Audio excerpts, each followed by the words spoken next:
The Wizard of Fate. Inevitable, the nation fears supreme, boom and bodily. In its first interaction in the mid to late 1990s, the supreme business out all the hallmarks of a classic bubble. Supreme companies will go public and their stocks will skyrocket. Company founders got rich making loans to people who had never before been able to qualify for a mortgage. So the business practice became the norm. Nobody seemed to care. Greed replaced fear, as it always does in a bubble. And then, poof, it was over. The first crack in the facade came when a crop of companies specializing in subprime auto lending went belly up, aiming raising delinquency rates. That made inventors nervous about securitization based on any kind of subprime loans. Then, in the fall of 1998, came a financial crisis that ripped through Asia and so unsettled Wall Street that all the big banks and securities firms became momentarily cautious. To, com- to compound matters, the supreme mortgage companies began taking unexpected write-downs. It had long been common industry practice for the subprime companies selling loans to Wall Street to keep what were called the residuals. These were the riskiest pieces of the securities, the ones that nobody else wanted. Most of the time, they were the ones that came with the highest prepayment risk. Accounting rules required the companies to estimate the future value of the cash flows and book them as upfront profits, which they did very aggressively. But as more companies entered the business, they began to poach from each other by refinancing borrowers' mortgage. More refinancians meant more people prepaying their mortgage, crushing the already overvalued residuals. As one supreme organizer after another took big write-downs on their residuals, years of supposed profits were erased. Josh Rosner, who was then an analyst at Oppenheimer Securities, had played a hand in taking many of these companies public. They were all liars, he says now. Spooked by the write-downs, Wall Street began to pull the plug on the subprime machine, withdrawing the warehouse loans that had been its lifeblood. One after another, the companies went bankrupt. Much of their supposed profit turned out to be illusory. One company, First Plus, had reported $86 millions in earnings in the first 9 months of 1997, but had eaten through 994 million in cash and had to raise a stunning 1 billion in Wall Street financings, according to a presentation given by hedge fund manager Jim Chanos. Those were the kinds of results that can exist only in a bubble. In 2000, First Union shut down the money store, the supreme lender it had bought just 2 years earlier for $2.1 billion. At the end of the day, we're saying we made a bad acquisitions. First Union CEO G. Kennedy Thompson told the New York Times, along with the bankruptcies came a wave of lawsuits and complaints from consumer advocates who accused the supreme industry for engaging in predatory lending. Customers, they said, had been gulled into taking an expensive mortgage and paying exorbitant fees by unscrupulous lenders. Many subprime refinancing replaced simple, affordable 30-year fixed mortgage. We another way selling to defeat state legislator anyone who would listen in the period see that lending was getting out of control, says Kevin Stein, the associate director of the California Reinvestment Coalition. Even back then, there was a legitimate debate. Even back then, there was a legitimate debate over who ultimately was more culpable. The lender of the borrower. After all, borrowers often want to get their hands on the money every bit as much as lender want to give in to them. Not everyone was being gulled.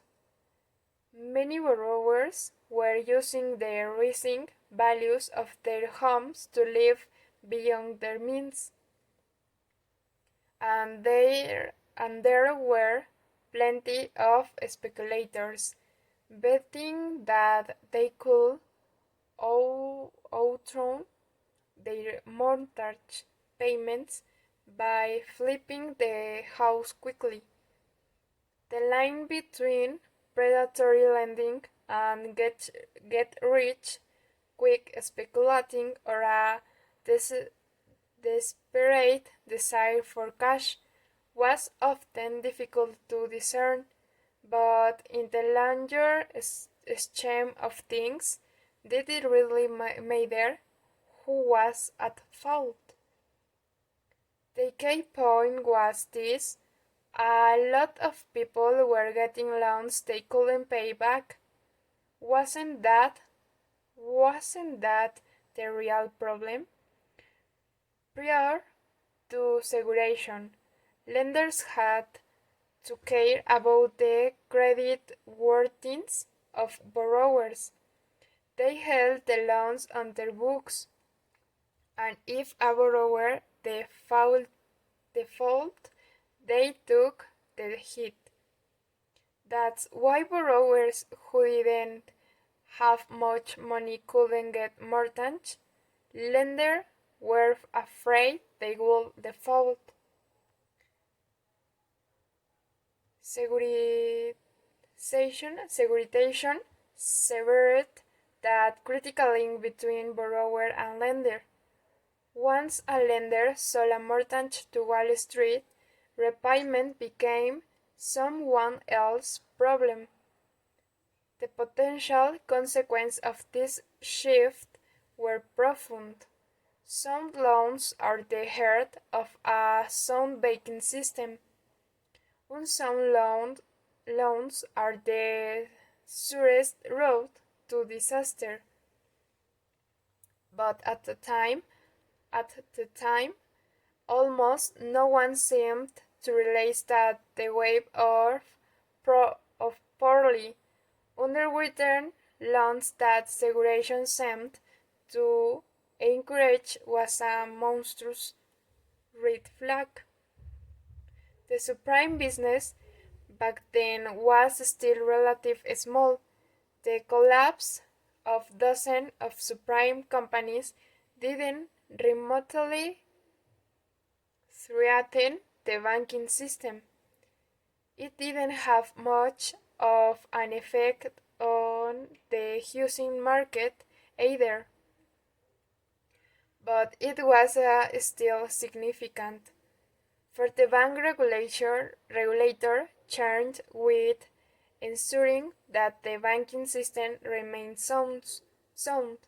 This was the canary in the coal mine moment, the signal that something was seriously wrong, or rather, it should have been. In Alan Greenspan's memoir, The Age of Turbulence, a 500-plus page tome published the year before the financial crisis, the phrases subprime mortgage and predatory lending don't merit so much a mention. Greenspan's book is a triumphant account of his 18 and a half years as Fed chairman, years during which, by his account, he put on economic crisis, keep inflation under control, and deftly manipulate interest rates to ensure that the economy hummed and the markets rose. Before the financial crisis tarnished his reputation, Greenspan's self-image, Fed chairman as economic Superman, was widely shared.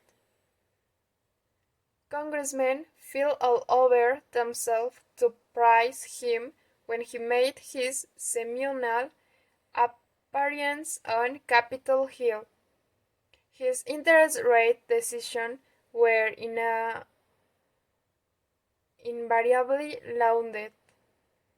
Many economists view him as the greatest Fed chairman ever, even greater than Paul Volcker, who had tamed the raging inflation of the 1960s. The small handful of favorite journalists who had off-the-record access to Greenspan regurgitate his pronouncement as if they had been handed down by the Oracle of Delphi. To many people, Greenspan was the oracle of Delphi. Although the country was understandably fixated on Greenspan's handling of monetary policy, the Fed had always had other rules, too. It had supervisory authority over the big bank holding companies. It was supposed to be the guardian of the safety and soundness of the banking system. It even had a division of customers and community affairs to look after the interests of bank customers. The Fed, in other words, was a regulator. Greenspan, however, was not. As a young economist, Greenspan had come under the spell of Ayn Rand, the author of the Fountainhead and Atlas Shrugged, two of the most influential odes to capitalism ever written. The capitalism Rand believed in was full, poor, unregulated, laissez-faire capitalism. As she once put it, the kind that didn't put regulatory roadblocks in the way of red-blooded entrepreneurs. Greenspan met Rand in the early 1950s, became part of her inner circle, and remained close to her until she died in 1982. A conservative economist like Greenspan is always going to tilt against regulator, but Rand gave this lending a philosophical underpinning and helped turn him into a true fit market absolutist. He came to believe that regulator always had unforeseen negative consequence, and that the market itself was far better at embracing the good and driving out the bad than any well-meaning government mandate. That's what he meant by market discipline. Greenspan's anti-regulatory philosophy did not prevent him from working for the government, however. As an advisor to Richard Nixon presidential campaign in 1968, he reasoned that it was better no advance free market capitalism from the inside, rather than as a critical pump leader. He says in The Age of Turbulence in 1974, President Ford asked Greenspan to become the chairman of the President Council of Economic Advisors. I knew I would have to uphold not only the Constitution but also the laws of the land, many of which I thought were wrong, he writes. He concludes, compromise on public issues is the price of civilization, not an abrogation of principle. When he was nominated to be Fed chairman, Greenspan took the job knowing that he was an outlier in his Libertarian opposition to most regulation.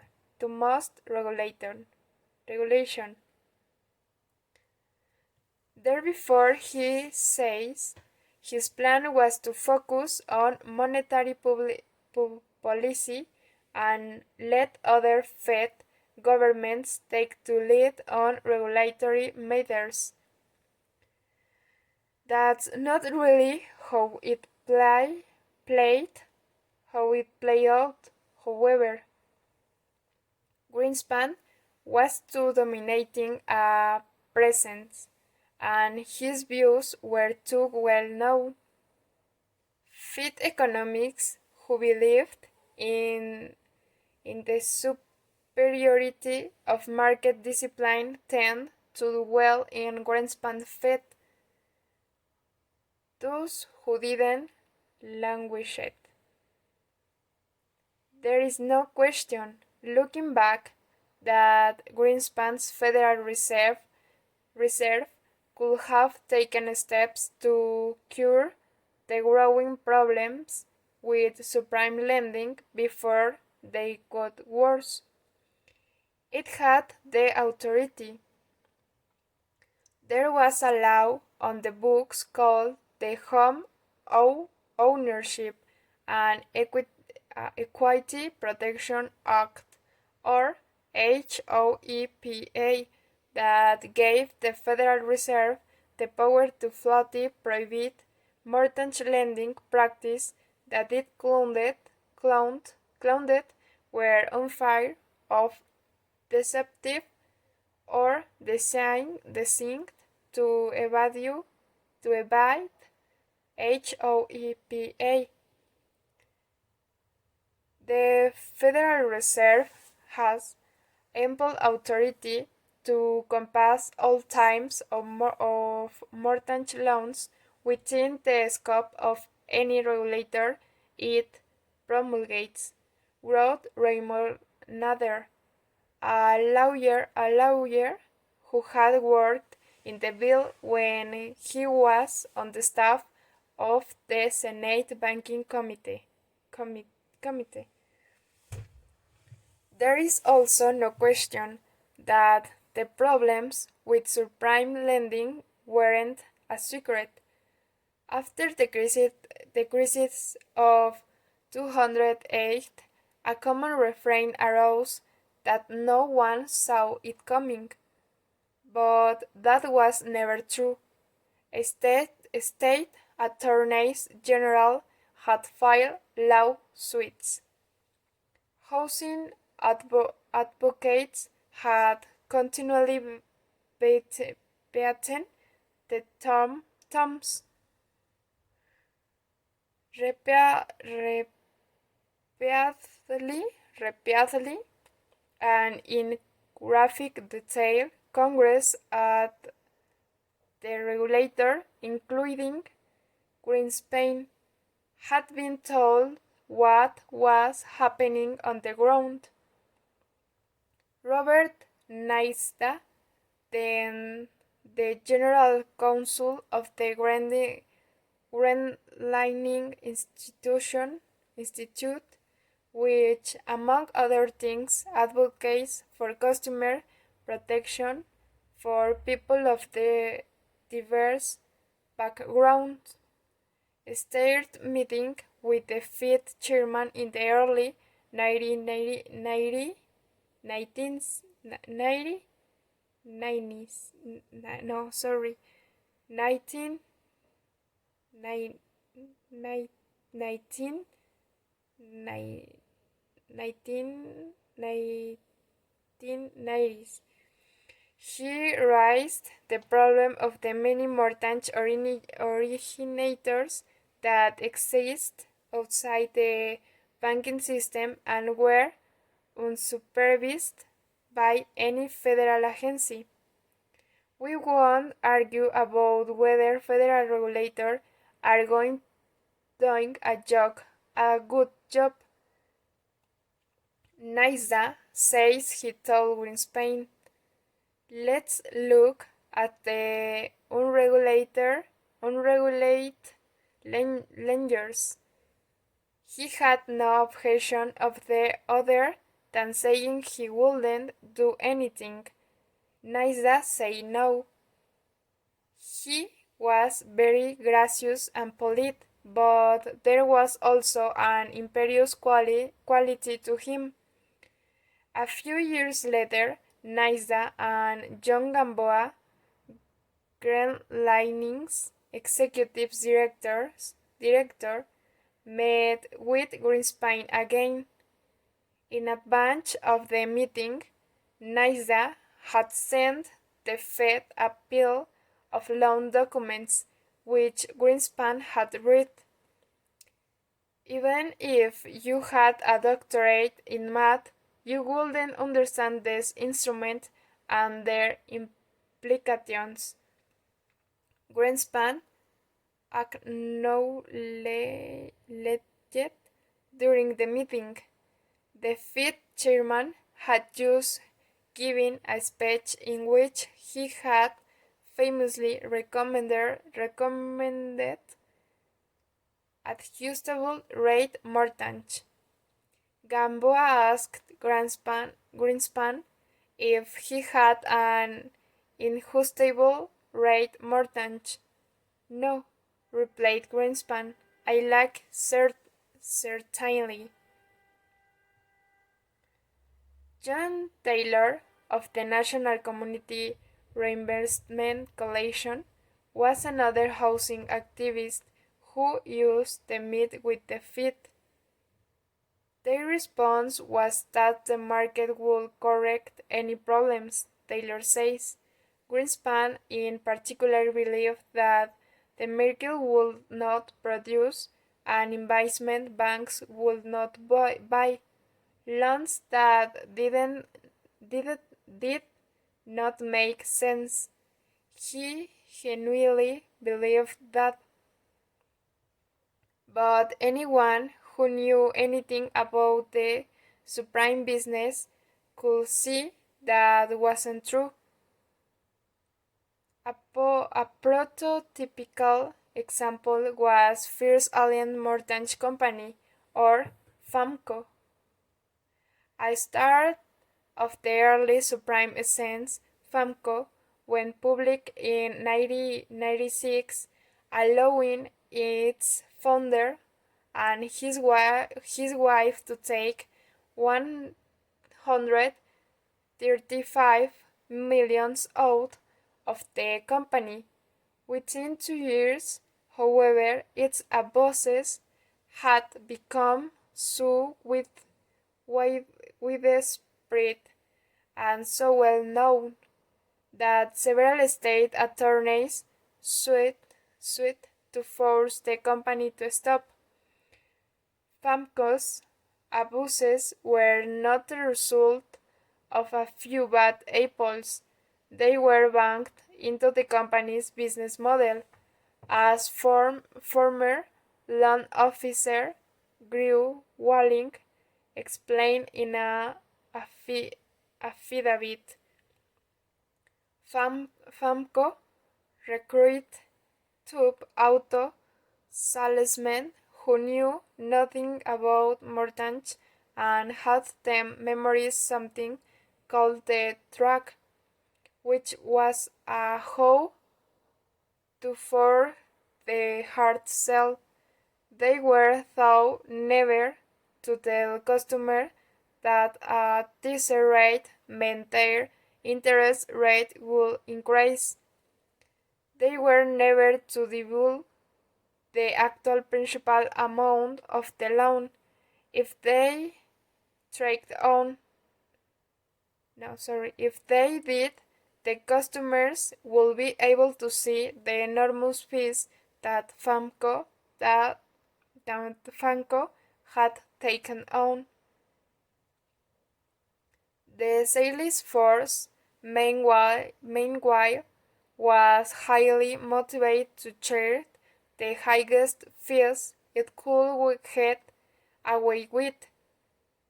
Big commissions kicked in when the fees exceed 15 points. According to the Massachusetts lawsuit, an incredible 35% of FAMCO mortgages in Massachusetts had fees over 30%. Did Wall Street know what was going on? You bet it did. FAMCO told its inventors that most of its subprime loans went to people with relatively good credit, which meant borrowers when essentially being ripped off since they didn't need to pay a big fee to get a good rate. In 1995, Eric Hubert and Lehman Brothers executives wrote a memo, later obtained by both the Wall Street Journal and the New York Times, describing Funko as a sweet shop specializing in high-pressure sale for people who are in a weak state. He added, "It is a requirement to leave your ethics out the door." Did Lehman Brothers then decide it couldn't do business with a company as lazy as Funko? Of course not. Starting in 1998, the same year, the state filed suit. Lehman gave Funko a warehouse line of 1,100 million and helped it sell 400 million in mortgage-backed securities, according to one lawsuit. The shoddy quality of the loan seems to have been as much of a non-issue for Lehman as it was for Funko, since Wall Street was just passing the loans along the inventors. It didn't have to care whether the money would be paid back either. In 2000, Funko declared bankruptcy.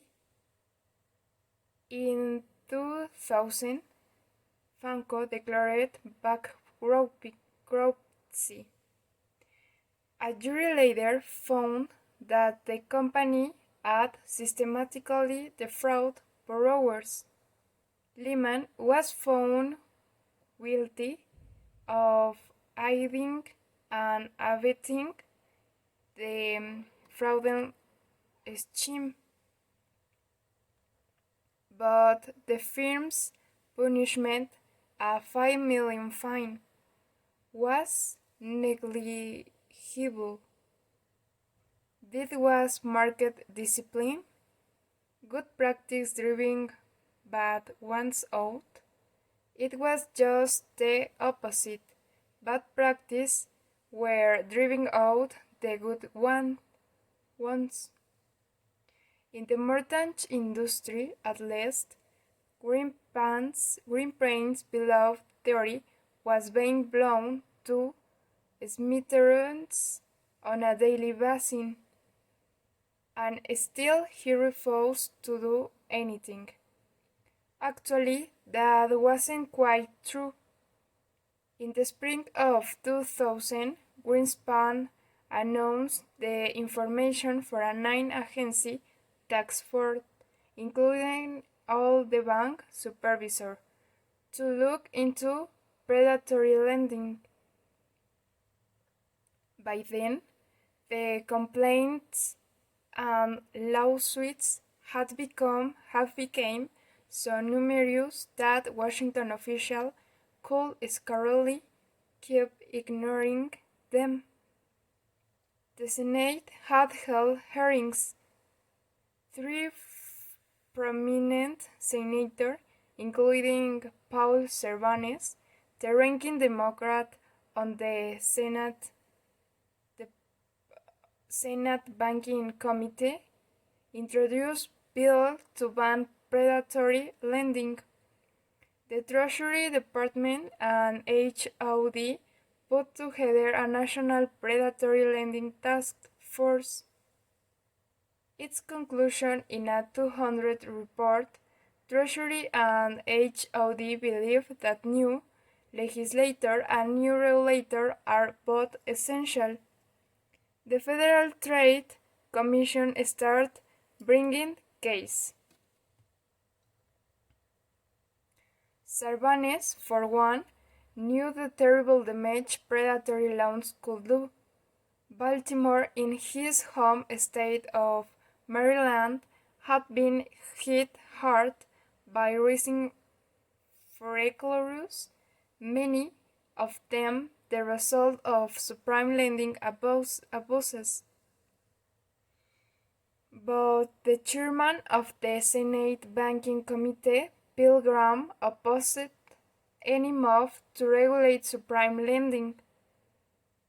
His staff at the Senate Banking Committee issued a report saying that it made no sense to regulate predatory lending practice because it was impossible even to say what predatory lending was. To do otherwise, the report says, threatens to subject to those regulate to the abuses or arbitrary and capricious governmental action at worst.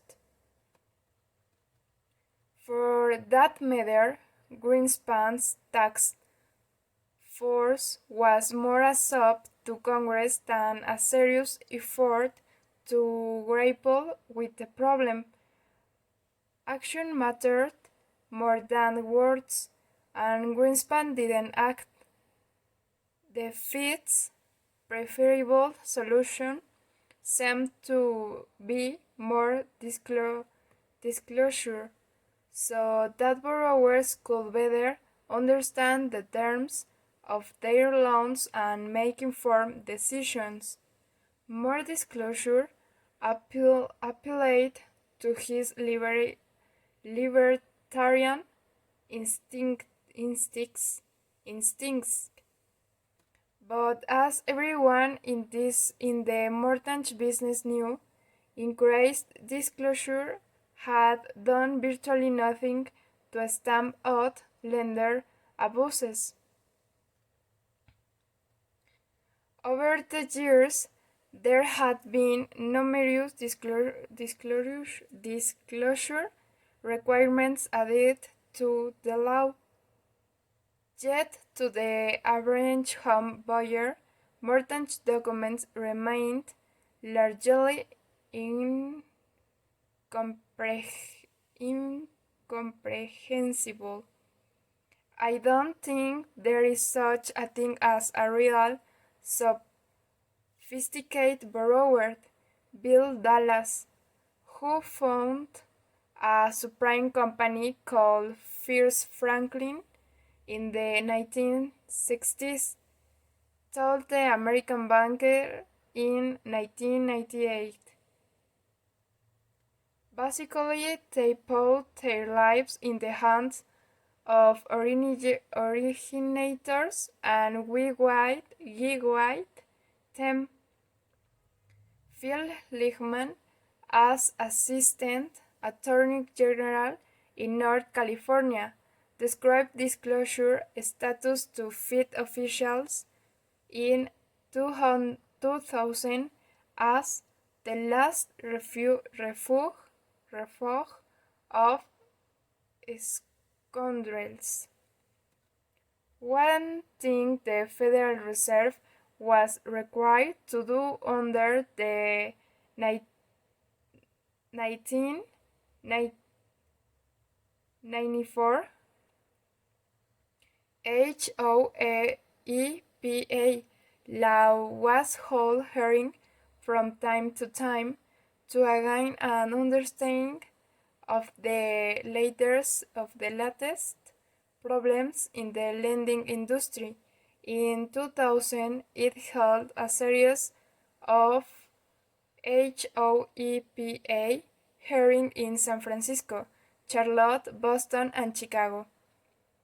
For anyone trying to understand why regulators were having so much trouble dealing with predatory lending, these hearings were an illumination. The man who chaired them was Edward Gramlich, a Federal Reserve governor. Ned Gramlich was an unusual fit governor. Despite a stint as a Fed research economist decades earlier, he had not spent his career steeped in the intricacies of monetary policy. Public policy was his passion. He was the author of a highly respected textbook on cost-benefit analysis. Before being named to the Fed Board of Governors, Gramlich had been a professor at the University of Michigan, where he taught economics and public policy.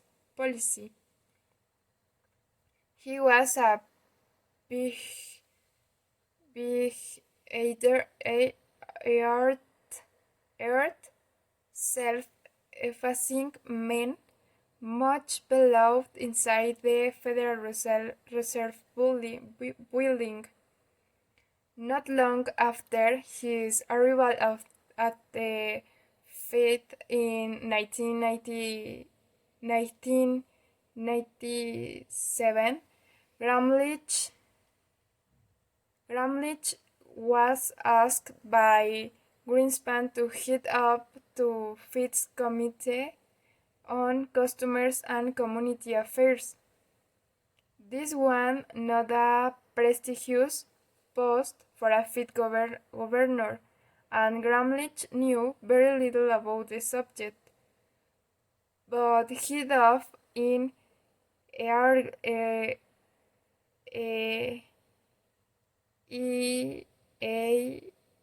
eagerly, becoming one of the country's leading experts on the subprime business and one of its leading critics. In 2007, Gramlich wrote a short book entitled Subprime Mortgage: Americans' Latest Boom and Bust in the Subprime Market. He wrote where he badly needs supervision. A majority of loans are made with very little supervision. It's like a city with a murder law, but no cops on the beat.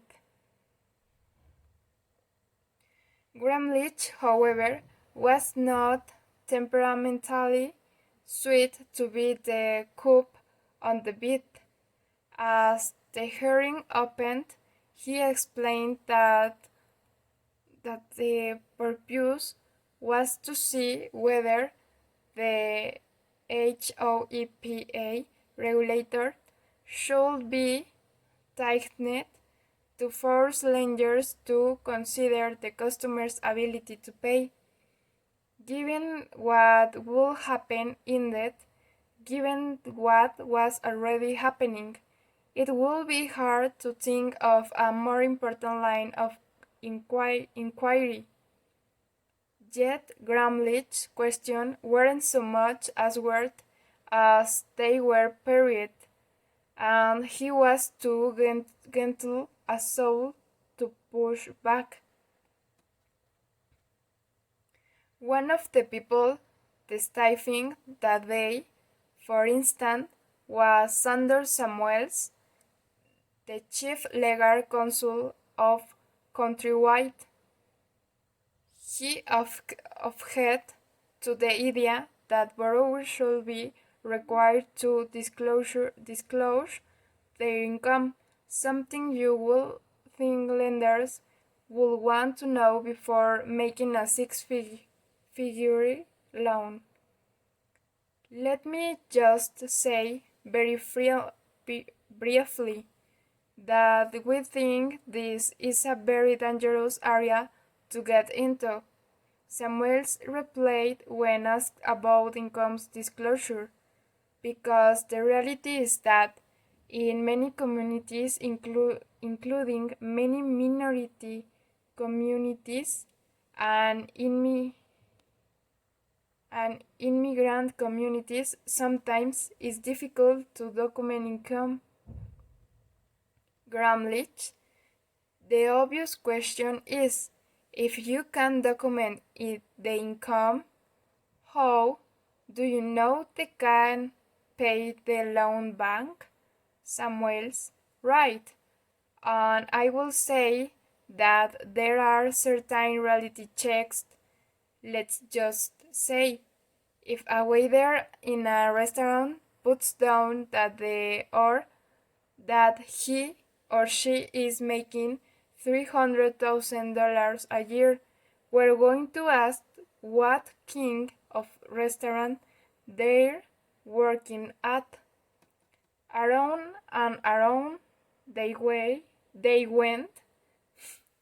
Every objection the FIT panel brought up to a supreme practice got the same response. Cracking down will mean denying worthy borrowers the opportunity to own a home. Finally, Gramlich asked Samuel for his advice on the best way to keep predatory lending practice in check. We believe increased competition is the key. Samuels replied, showing Greenspan. Wall Street simple wouldn't buy bad loans in bulk. Wall Street, of course, was already doing precisely that. Gramlich ended the hearings by more or less throwing up his hands. There are many practices that might be good most of the time, but end in abuse some of the time, so it's difficult to simple ban practice, he said. Should the government try to discourage house flipping? If it did that, it might also prevent people from taking advantage of falling interest rates. Should it forbid balloon payments? For certain borrowers, a balloon payments might make sense. And on.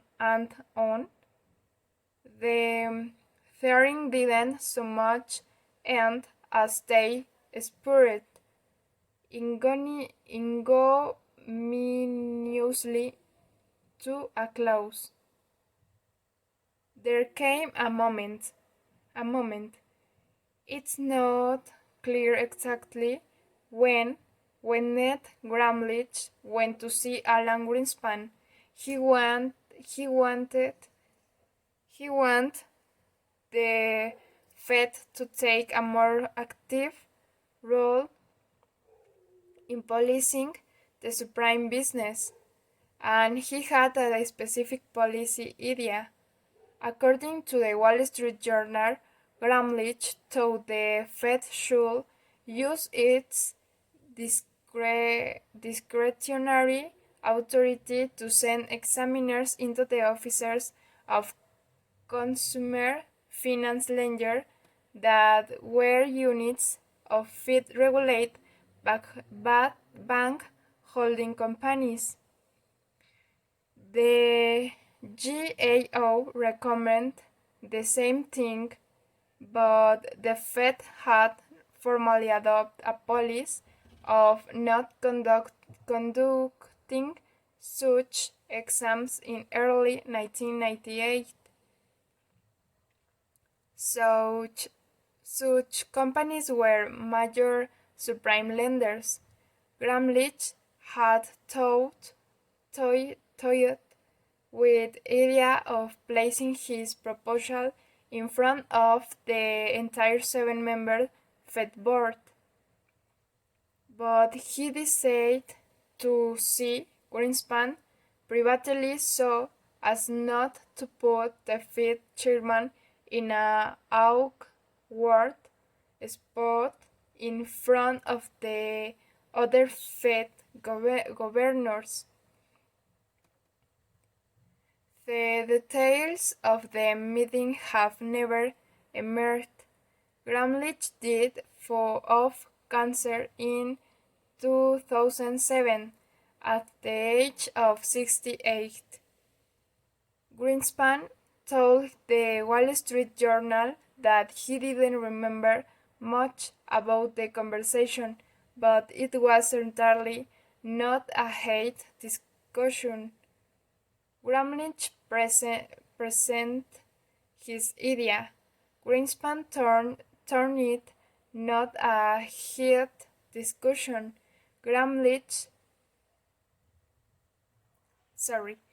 Greenspan turned in aside. He was opposed to it, so I didn't propose it. Gramlich told the journal 3 months before his death.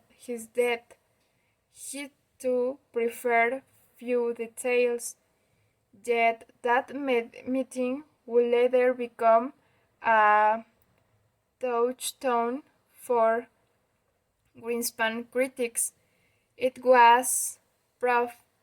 They would say that the Fed chairman wouldn't take on the supreme lenders of the larger problem of too many people getting loans they could never repay, even when asked to do so by a fellow Fed governor. And they were right, but Gramlich's unwillingness to push Greenspan any further than the Fed chairman was willing to be pushed made it easy for Greenspan to ignore him. Shamefully, Greenspan would later publicly blame Gramlich for failing to bring the issue to the board, which, as he surely knew, Gramlich had done to save Greenspan from embarrassment. Not long before he did, Gramlich upset at the critics Greenspan was starting to receive, pinned a note to his old boss. What happened was a small insight, he wrote, and as I think you know, if I had felt that strongly at the time, I would have made a bigger stink. But he hadn't made a stink. That was the point. Making a sting was simple, not how Gramlich led his life, even with something what mattered to him as much as supreme lending.